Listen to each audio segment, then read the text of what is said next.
Hi guys, this is Christine Nelson with Remax Fine Properties. I wanted to talk today a little bit about if there's going to be a crash or not. Now, I can't predict the future.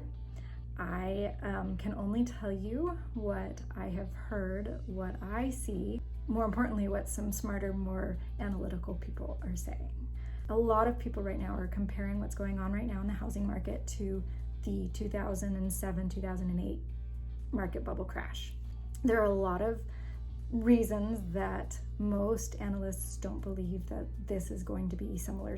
The first one being that there were a lot of unethical practices going on back then. They were doing what they termed liar loans.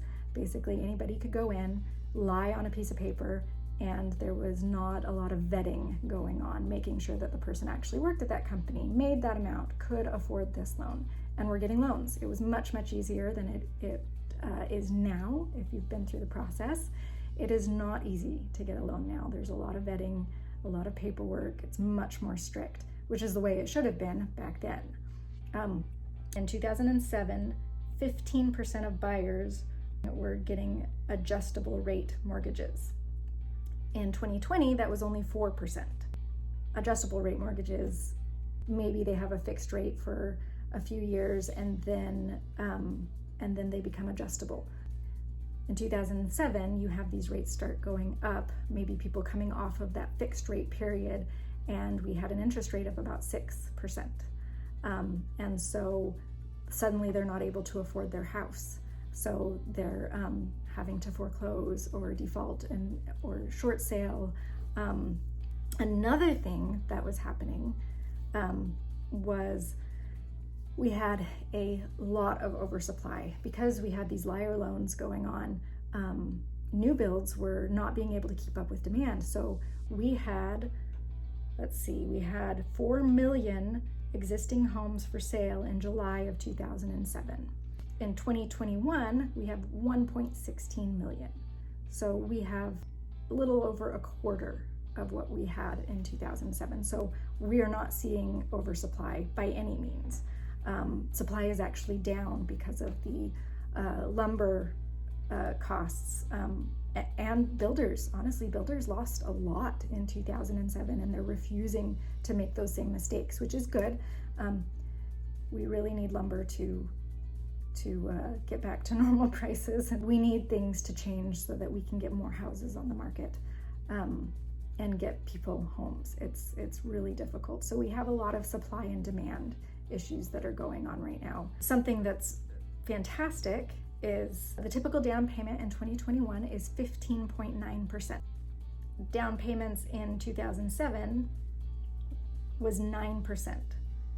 And in 2007, 45% of first home buyers financed 100% of their home. In 2020, 17% of first home buyers financed 100% of their home. So people are going into their homes with equity immediately.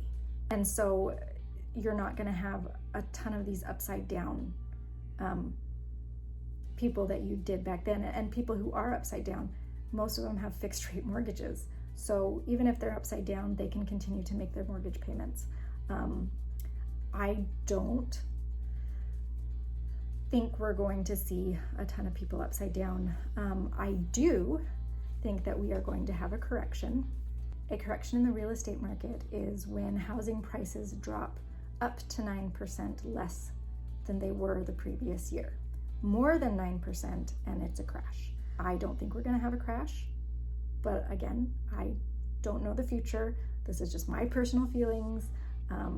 You still have to do what's right for you. Something that is going to happen, June 30th is the last day for the eviction moratorium. So we are going to see the foreclosure process start to take place, the evictions start to take place, but it could take, probably the minimum is 30 days to get that process going. So hopefully I hate seeing people get kicked out of their homes, and I don't like that at all. But this moratorium has diminished our supply quite a bit. I hope we don't see a whole bunch of foreclosures happen, but we do need the foreclosure market to come back to help even out these prices. I don't know if that will be the pop to this bubble. Again, I don't think it's going to be as bad. I do think that we're going to see a correction. I can't tell you when that correction will be, or even if it will happen for sure. Just be prepared. Oh, another thing that we want to look at is interest rates. So interest rates in 2007 were at about 6%, and right now they're about 1.7%. We have heard the Fed talk about raising interest rates in the next couple of years, and that will cause housing prices to go down, but it means you'll be paying more in interest. While housing prices may drop, if interest rates go up, you may end up paying the same amount in 2 to 3 years that you would be paying now. But again, I can't predict the future. I don't think this is just wishful thinking. I mean, of course, I want the real estate market to recover and not see the crash of 2007 for everybody's sake. But I think we're doing a lot of things right this time that we weren't doing back in 2007.